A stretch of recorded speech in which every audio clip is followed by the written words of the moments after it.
Well, dear viewers, it's that time of the year again, as we are about to see a bunch of premium ships pulled from the Armory as part of Wargaming's new ship rotation mechanics for, well, the Armory. Now, thankfully, this is the true, I guess you could say, first true rotation. The first go-round was just them removing like 40-something ships from the premium shop in the Armory, and now we're seeing another set of ships being removed, but we're seeing some more older premiums added back into the Armory. Now, of course, that has led to a bunch of questions from some of you guys asking, hey, Sealord, I see this ship's leaving the Armory the next update. Should I grab it before it goes? Or do you think this ship or that ship or this ship's worth it? Well, to answer all those questions, I'm just going to go through my top 5 ships that I think you should grab before this next rotation. Now, to be clear, these ships are coming back in a patch or two, depending upon how Wargaming decides to stagger them. That's how the ship rotation mechanic works. These ships are available for a certain amount of time in the Armory, usually several patches, and then they yoink them for some time, again, usually several patches, and they throw them back in as part of another rotation. So these ships aren't being permanently removed like, you know, the Massachusetts, the Thunderer, ships like that. These ships are just being removed for some time. By grab them, I mean, if you have been looking at this ship, you've been eyeing it up, especially with like the free doubloons and stuff that you're getting right now, and you've been thinking, you know, I really do like the way this ship looks, I think I want to grab it. If it's one of these 5 ships, I'd say, yeah, go ahead and grab it because it's a good ship. And if you miss it this go-round, it will be back in the future at some point, so there's no need to go ahead and like rush out and buy these ships right away if you had no inkling of buying them beforehand. They are good premium ships regardless, in my humble opinion, so do take that information, do with it what you will. But anyway, let's go ahead and get started with number 5, which is the Tier 8 Premium American Battle Cruiser, the Constellation. Yeah, the Constellation is the what if the Navy actually went through with the Lexington-class battle cruiser instead of turning into the Lexington-class aircraft carrier. And I was pretty excited when the Constellation first was announced. It's like, oh, cool, you know, these are the cool paper ships that I'd like to see. You know, what if this project went this way or this project went that way, especially in a big way where, you know, on one side you have a battle cruiser and on the other side you have an aircraft carrier. So it was pretty... I was pretty excited when the Constellation was announced. When she came out, I wasn't the biggest fan of the Constellation, and she wasn't really that great in my opinion upon her release. However, since then, obviously a lot's changed in the game. We have a whole hell of a lot more battle cruisers in game with, you know, the thin armor plating and such, to where Constellation isn't just constantly getting matched up against battleships and such at Tier 8, right? We have several full battle cruiser lines now that have populated matchmaking and have made, you know, those thinner armored ships in the battleship slots known as battle cruisers more popular, so the Constellation is running up against more of her own in Matchmaker. So I think that's made her quite a bit better in today's World of Warships than obviously when she came out. And the Constellation, it's pretty interesting what they did with this ship in terms of like how it plays in game. It's basically a fast Colorado with thinner armor, but then they went ahead and bolted some torpedo tubes to the stern and gave it radar for some reason, which is wild, because this version of the Lexington-class battle cruiser is a post-Pearl Harbor refit, so that's why, you know, you get the radar and the more modern-looking superstructure. Would not surprise me that if eventually in the future we get like a Tier 6 or a Tier 7, you know, base Lexington-class battle cruiser. But anyway, this is a post-Pearl Harbor refit version of the Lexington-class battle cruiser. So it's kind of interesting that, you know, they went ahead and gave the thing radar, which is pretty wild to have that on a Tier 8 battleship, along with torpedoes on an American battleship. What? So that's pretty wild.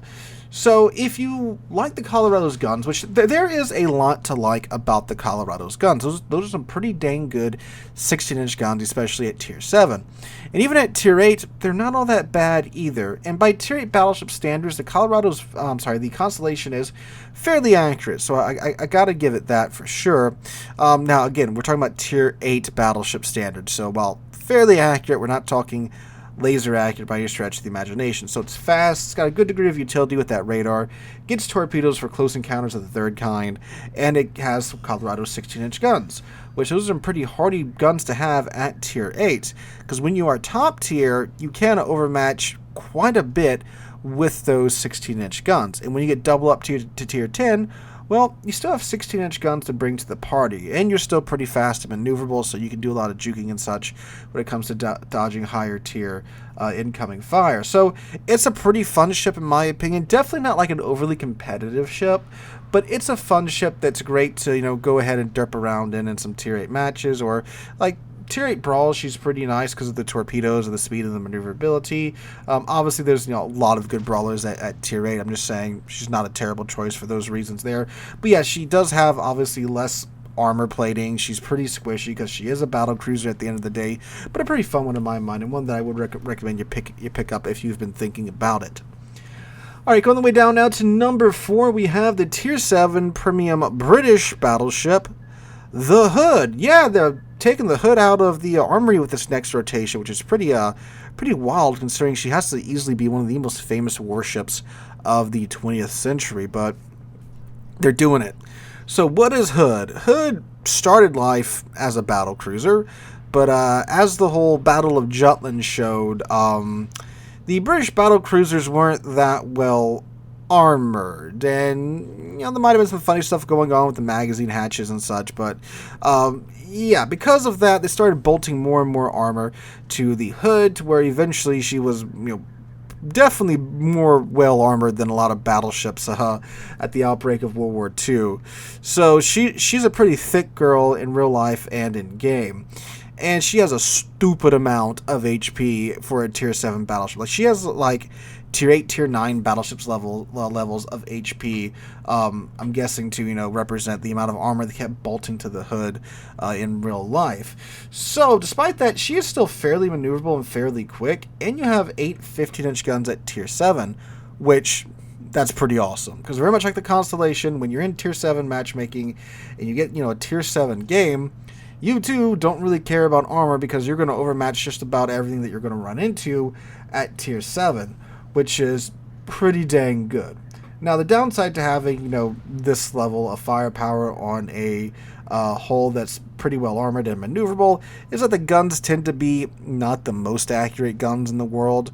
There have been plenty of times where the Hood just completely, it's the reason my blood pressure is high for the next couple of minutes with how the shells tend to perform. But like any battleship, you have good salvos, you have bad salvos, and when the salvos, tend to be more in your favor, again, you're lobbing around 8 15-inch shells with the Hood at tier 7. So yeah, that's going to make some things happen for sure. She also has, of course, DFAA. She has her little rocket AA that used to be incredibly stupidly powerful back in the day, but it's definitely not the case nowadays with the Hood. DFAA is just kind of like asking the CV to leave you alone in a slightly more stern voice in most cases, and very much is with the Hood's DFAA today. But very much like the Constellation, she's fast, she's maneuverable, she's got some big guns for her tier, and plus, it's the Hood. It's a majorly historical ship, and one that am very much glad is in Warships at the end of the day. So if you like battle cruisers and such, and if you like thickly armored battle cruisers, I'll look no further than the Hood. Alright, going our way down now to number 3, we have the tier 6 premium Japanese battleship, the Mutsu. Now, the Mutsu is one of my personal favorite premiums in game. It's such a lovely little tier 6 ship it's so goofy. Man, it's a battleship that has a 20-second long torpedo reload. Like, when your torpedo reload is shorter than your main battery gun reload, your ship's there to party. And the Mutsu very much is so. It's one of the few secondary Japanese battleships that can actually do secondary things. Go for a full build with the Mutsu. You'll have 7.5 kilometer secondary battery guns with a ton of them, as you can tell by all the secondary guns bristling off the side of the Mutsu and their casemates. So yeah, that's a thing of beauty when you see that. And she has 16-inch guns at tier 6, which is absurd to have guns that massive at tier 6. Like, you literally, like, I've said the Constellation, the Hood don't really care about armor. Mutsu does not care about armor like at all, unless it's double up tiered.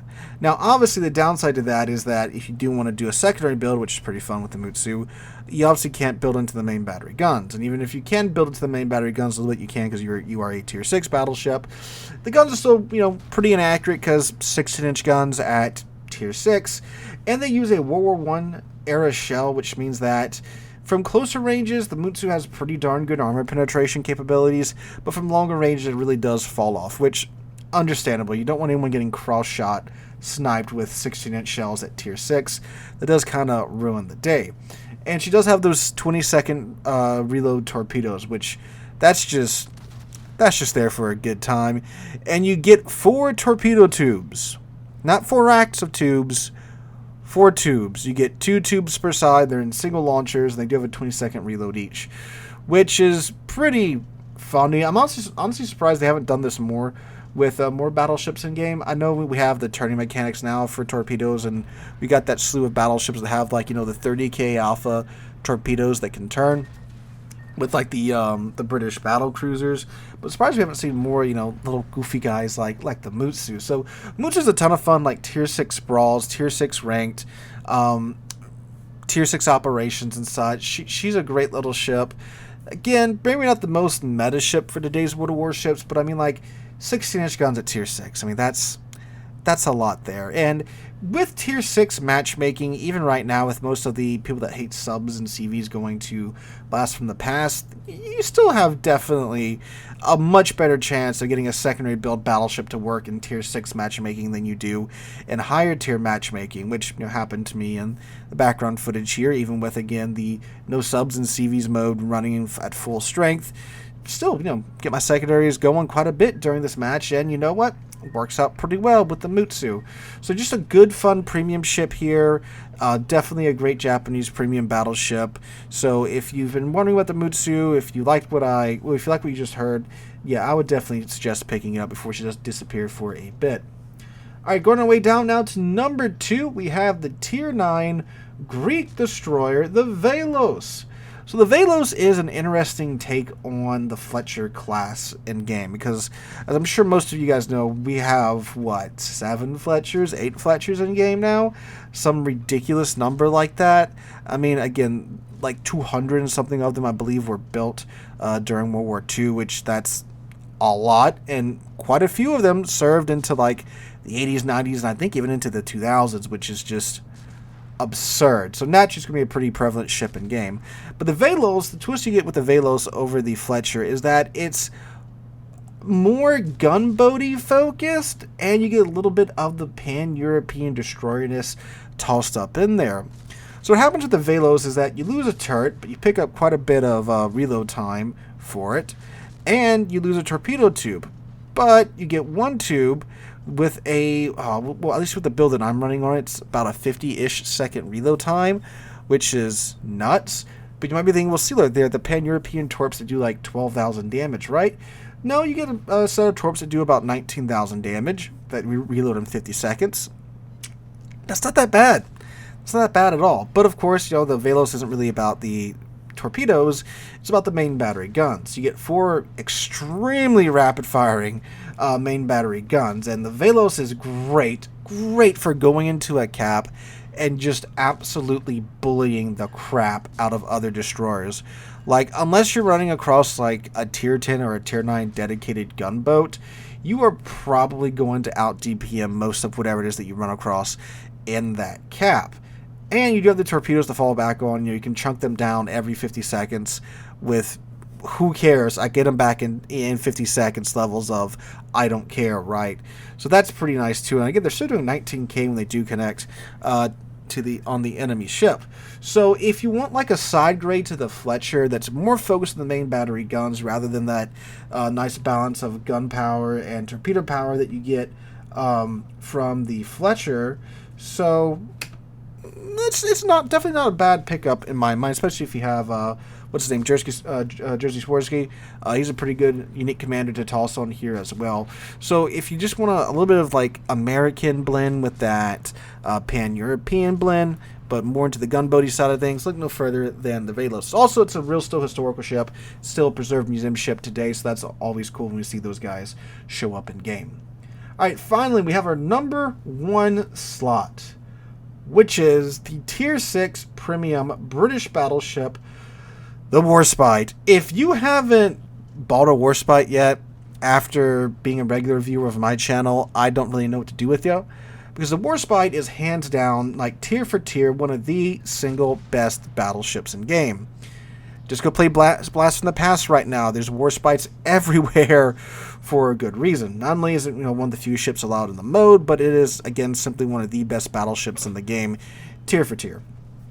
So the Warspite, if you have never heard me talk about it in a top 5 video, which, again, if you're a regular viewer, you have.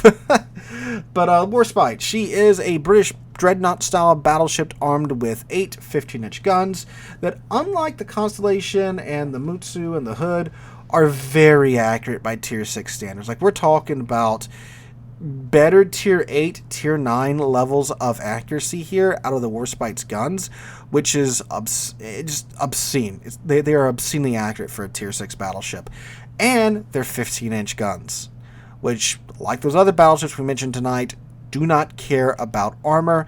And unlike the other battleships, the Warspite shells are probably going to go where you want them to. So they are going to find their way to the enemy's juicy bits, take massive bits of damage out of their HP bar, and of course not really care about armor along the way. So that's awesome right there. Now the Warspite is a little bit of a chunky girl, meaning that she does get pinned from like every angle it seems when you're playing her, but to compensate for this, they did give her an improved heal. One of the, I believe it was the first improved heal in the game, which is why if you go back and watch like some Warships videos, when they started handing out these improved heals a little bit more, a lot of players refer to them as Warspite heals because, it's not a super heal, but it's better than a normal heal. Warspite heal, right? And like the Vanguard not that long ago got a Warspite heal, so there you go. So yeah, she's a great Tier 6 battleship. If you've played Tier 6 battleships, you know how terrible the main battery guns can be when it comes to accuracy. That's just not a problem with the Warspite. Now, besides, of course, the issue of, being a little bit chunky and being pretty squishy, I mean, like, the Warspite's pretty solid in every other category. She doesn't have, the best A in the world either, but I mean, like, who does anymore, right? So, Warspite, great ship. If you haven't picked her up yet, easily can recommend the Warspite. Again, real still historical ship. Sadly, of course, British couldn't save her. I know I've heard all the excuses in the book from like, the government's broke, the ship was in a terrible state, but like, I mean, if you haven't like heard, read, or watched a video about the Warspite, go do it. Like, if there was one ship that the Royal Navy should have saved after the war, it's the Warspite, but sadly, unfortunately, they did not. But we can still play her in World of Warships, and highly recommend the ship. She's a Tier 6 ship too, so fairly inexpensive ship. Most of these ships were lower tier ships with the exception of the Constellation, so these are fairly inexpensive. Oh yeah, the Constellation and the Velos, so a lot of these are pretty cheap. You can probably pick them up with your free doubloons and not really feel it that bad in your wallet, so yeah. Highly recommend all these 5 ships. There are other pretty good ships that are leaving with 14.9, which is the October update, so yeah, but these are my personal top 5 favorite out of the lot that's being rotated out in October. So let me know what you guys think in the comments down below. What would you recommend players pick up before they disappear for a few patches this October? Let us know all that and more in the comments down below. Hope you guys enjoy. Have a wonderful Monday, wonderful rest of your week. Hope to catch you guys in the next one.